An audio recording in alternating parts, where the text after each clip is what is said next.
More glorious, beautiful autumn sunshine. Slightly nippy, but yet mild. Welcome to Blue Garden Cottage this homemaking week. But this week I'm going to be on the inside of the house showing you what I'm doing there. And I've had it tidy up. This week I told you I was doing a bit more winter prep and changing curtains and stuff. And I put these curtains back up a while ago. And I've tidied up the windowsills more. All the ripened tomatoes have gone in the kitchen ready to be used. There was always a chance that the blight might have spread to the fruits. But nope, they are perfectly fine. And that's what we're going to have on toast. Fresh, homegrown tomatoes. And there you have it, homegrown tomatoes on yummy homemade bread. There's nothing so comforting. And these ones are going to stay there until they're properly ripe. But yes, tidying windowsills, that's one of the things I've been doing. Another one downstairs tidied up and prettied up. My granddaughter will love to play with those rocking horses when she gets here. Thicker, warmer curtains on the window. Lovely warm blankets on top of the quilt on the bed. And this windowsill sorted as well. I've put those sections of mirror that belong to these. Used to go on a very old-fashioned dresser. And we can't remember where I found the mirrors. I think they were dumped somewhere. And I brought them home. So putting them in the window helps to bring a bit more light in. And I've put that film on the window so I could take the nasty dust gathering net off, because as you might hear, all the dusting and cleaning really played havoc with my hay fever. So yeah, it's a good thing to get rid of net curtains, dust gatherers. I've got some fabric here, some calico type fabric that I'm going to use to make curtains. Somehow we got to find a way of putting something on the wall to put the curtains on. I cannot find extension rods to go inside the window frame because they're all too big. But you know, the rods that tighten up as you open them up. So I'll figure out a way of getting a curtain pole up on that wall, because the lintel is just above there. You'd have to put it quite high up to get above the lintel. And even drilling into these walls, we were warned that the plaster on the walls in this house contain asbestos, and we're not really supposed to drill into it, but we will just have to wear face masks and vacuum the dust as it's drilling out the wall.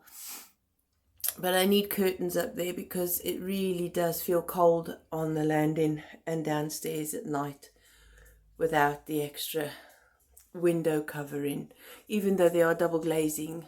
And you lose quite a bit of heat out of windows anyway, even double glazing. Even the bathroom windowsill has got to tidy up and had some curtains put up just to make it feel warmer. And I've got the laundry, the rag rug I made on the floor. So it really, really warms the bathroom up, even if the curtains are closed, just because it feels warmer and less echoing.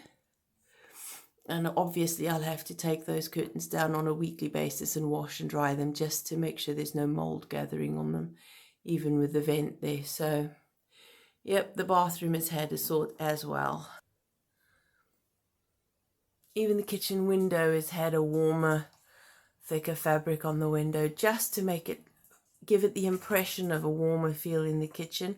Because really when we're cooking, even with a vent on, we still open the window. So I'm not bothered, it's really always hot in the kitchen.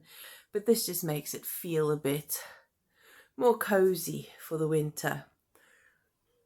So that was just draping fabric over the pole and fixing it in. So that was a really easy fix.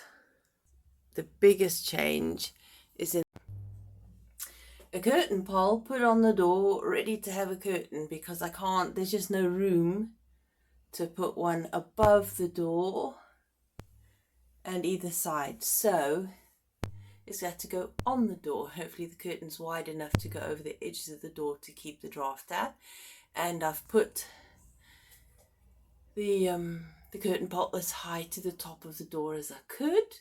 I have used a wardrobe pole, a cheap wardrobe pole that I found at the shop, and cut it down to size, and those metal hooks big enough for it to fit in, and walking stick ends, rubber ones, to stop it coming off, sliding off the pole, and it's worked perfectly fine. So in all, that has cost, between the two doors, it's about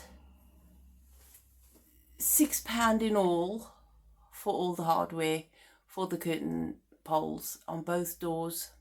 That's where I have put mats on the floor and made curtains for the door, and obviously because of there not being much room or space there, it had to go on the door, and I used a massive big curtain that I found in the airing cupboard. There's only one, there's no matching one to go with it, and it was so big that I could cut it in half lengthways and cut off more than a foot from the length at the bottom, and it's lined, and it already made an instant difference to the back entrance. And that is the one on the other back door opposite that one. Oh, buttons, what you looking sorry for yourself, girl? Come on, out you come. Oh no, it's a nice comfy spot now, is it?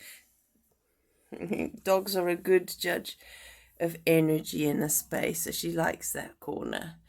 So yeah, we put curtains up, and it was almost instantaneous, the feeling of the back entrance, that it warmed it up, even just, like I said, taking away some of the echo in the space. And of course, because it's on the door, and they cut out quite a lot of light, so during the day we can leave the curtains open for light to come in, but as soon as it gets cooler at night, just draw the curtains. Lovely. Other jobs I've been doing this week have included making some cold porcelain for the crafts, because it's difficult to get hold of the Fimo clay at the minute in the colours I want and the sizes, and it's quite expensive. So I thought I'd have a go at the cold porcelain, which is different to the paper clay I made before. I'm not so keen on the paper clay, and I wanted to try the cold porcelain. So this is a perfect time because of the sleighs I'm making for Christmas presents. So I've made a cooked one and a raw one, and I'll see how they both do and which compare the best. So I'll show you them next week in the craft video. You'll see what I'm doing with them. Other than that, I mean, this is not a super tidy week. There's a lot going on. Very busy. I got my kale here ready to have all the thick stalks removed so I can make kale crisps again. I am just so craving kale crisps. And I got myself some veggies to make a stir fry for lunch, because I am craving vegetables. Must be just because I've got this cold hanging around with the hay fever every single year. Most of the time, twice a year. Specifically at Christmas, when I take the Christmas tree down, the fake one out, the loft, then the dust aggravates my hay fever. But of course, with the clearing out and sorting out, the hay fever has been so annoying again. So there you go. So there's lots of bits hanging around the house to do. Not so tidy today, but I've been getting a lot of jobs done, so it feels really, really good. And I think as soon as I finish putting this video up today, I need to get out in the garden, but specifically the front garden. There's a little bit of work needs doing. I need to turn the compost, because the neighbour's cat was sniffing around there today. And of course, undisturbed compost that's covered encourages rodents. So let's go and disturb the compost, uncover it for a bit, and hopefully the neighbour's cat will be lurking around as well at the same time. So the cat was the indicator. Oops, time to turn that compost. Let's not leave it sitting. And yeah, Tentacular needs taming. I need to move a chicory plant that has sprouted where I don't want it to, in the path or the driveway. And I need to move that into the beds in the front garden rather than behind the drive and on the drive. So next year we'll have beautiful chicory flowers flowering again. We've also got the fire surround on the hearth, around the hearth, ready to keep that safe. And we've got everything ready. It was really cold last night, but we decided no, we could do with just sticking on the jumpers, closing all the curtains that were put up. So the fire is ready to be lit when it gets too cold for even jumpers. Yeah, we're resisting the heating. I'll put the heating on when the grandchildren are here at the weekend, but other than that, no. At least at the weekend, the house will get an airing from the damp. And just as an FYI, I did do a rapid flow test on Tuesday just to double check and make sure, and it's still all clear. So no signs there of COVID, thankfully. So there we go. A little update on the homemaking food and the winter prep. I have bought a new hot water bottle because I think the older ones that I have are a bit too old and they're starting to show corroding, so it's time to replace them. I've bought one, I'll get another next week because I mean it was £5 for just one. So not cheap. Anyway, it's brand new, so I think I'll do a separate video, like I said, about safely using the hot water bottle. I'll do that hopefully in the early part of next week, before the next video for the crafts comes out, or I'll do it the week after.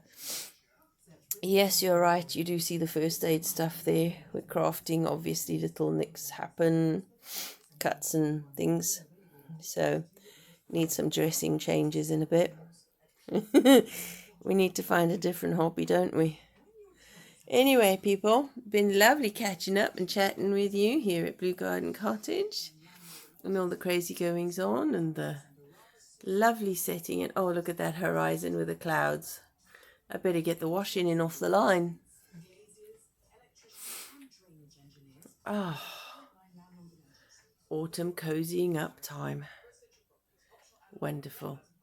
So I'm really grateful to have been able to have had the chance to do some clearing out, some tidying up, some windows and changing to make the house warmer for the winter so that I use less energy, saving money there. Just spotted the Christmas rose flowering. Isn't that just so beautiful? Amazing. So from a warmer, more cozy, winter preparing Blue Garden Cottage, I do hope you have a lovely week until I speak to you next week. Stay safe, stay well, enjoy the good weather while it lasts. And I shall speak to you again next week, folks. Don't forget to like, subscribe, and share if you please. It would be lovely to hear from you with your comments. Do take care, folks and friends. I'll speak to you next week. Bye-bye.